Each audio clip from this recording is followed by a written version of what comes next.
Hi, my babies. My name is Arya Isaiah, and I would like to share my testimony of how God delivered me from smoking weed and cigarettes. So, a quick disclaimer, this is my personal conviction. I know that there are a lot of Christians out there that are going to probably say, I don't feel like I can't smoke weed. God didn't tell me to stop. All that. Take it up with God, but I'm sharing my story, and I pray that my story encourages you to pray and seek the Father's face about it. I am not judging anyone, and let's go. I studied abroad, and in that experience, I was living between London and Brooklyn. And when I was living in between London and Brooklyn, I was kind of just in a transitional period. I was trying to find myself. I was seeking the wrong things. I didn't fully know Jesus until 2019 when I was baptized and I experienced, like, I received the Holy Spirit and the baptism of the Holy Spirit fire. But honestly, before that, I called myself a Christian, but I really didn't know what I was talking about. And, like, I didn't really know God. God knew me, and he was always chasing after me, but I did not know him. So anyways, I ended up living with friends here and there, having roommates here and there, and a lot of them were stoners. Because in Brooklyn, a lot of people, well, in New York in general, a lot of people smoke weed.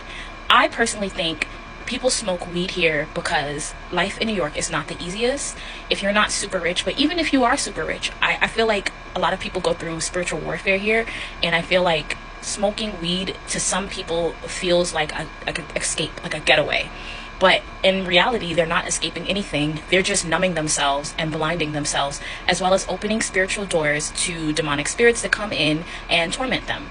So when they think that they're smoking weed, and they're like getting high and everything's easier and they're stress-free, in reality, they're just opening those doors and putting a blindfold on their eyes so that they can't really see their issues for a while. But the high always comes down, and then they start to really have withdrawals and remember, oh my gosh, my life is a mess. So that used to be me, and I was hanging out with the wrong crowd. I was hanging out with people who found smoking weed as a solution, and I was definitely following and looking for results in the wrong places, and I ended up starting to smoke weed. It was my decision to smoke weed. Nobody forced me to do it, but because I was in an environment where that was the norm, I really started doing it.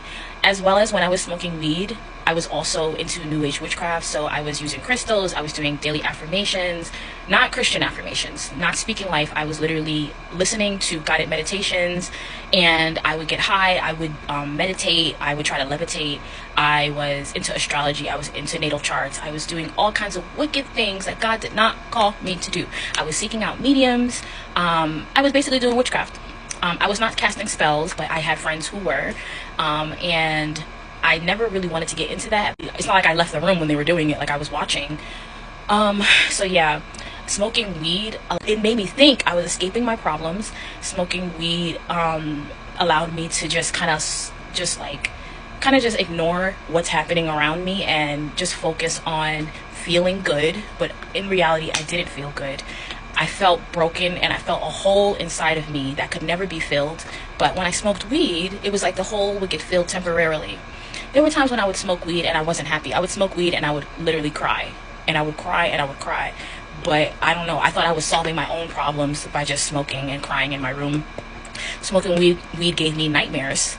I would smoke weed and I would have terrible nightmares. I would hear demonic voices telling me they're going to kill me, they're going to get me.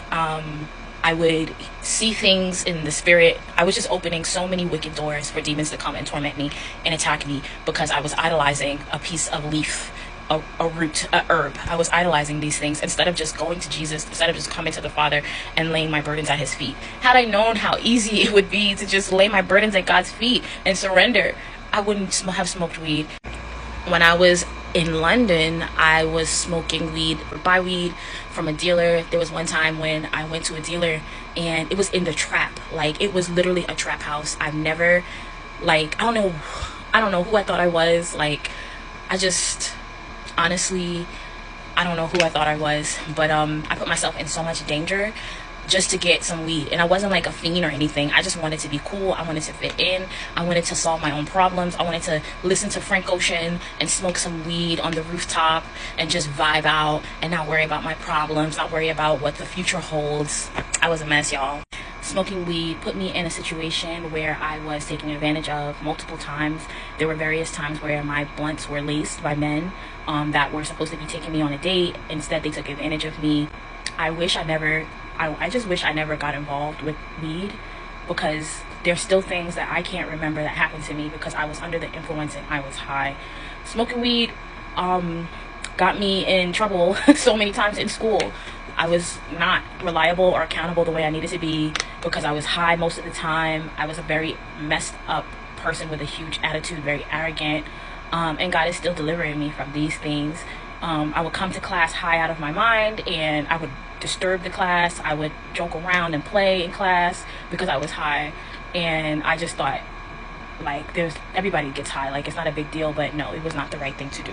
There was one time when I was literally walking down the street.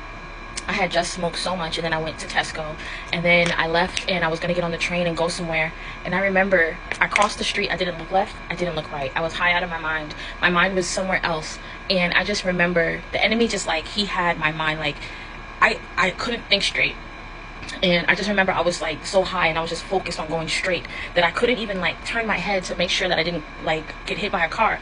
And then, like, at one point while I was walking, I was like, oh my gosh, like, this is the inner thoughts in my mind. I was like, you've been walking for about 10 minutes now, and you've crossed the streets, and you've never looked to see if a car was coming. How do you know if you are alive or dead?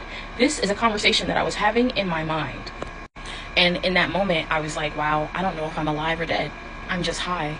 And I was having like a mental, I don't know what to call it, but like I started freaking out, but I wasn't expressing anything. I was just like, in my mind, I was screaming, and I was like, I'm still walking to the train, by the way, and I'm sitting on the train, and I'm just like, Lord, I don't know if I'm alive or dead right now because I'm too high. Why did I smoke so much? Anyways, I'm gonna tell you guys part 2 soon, so click the next video and you'll see how God delivered me.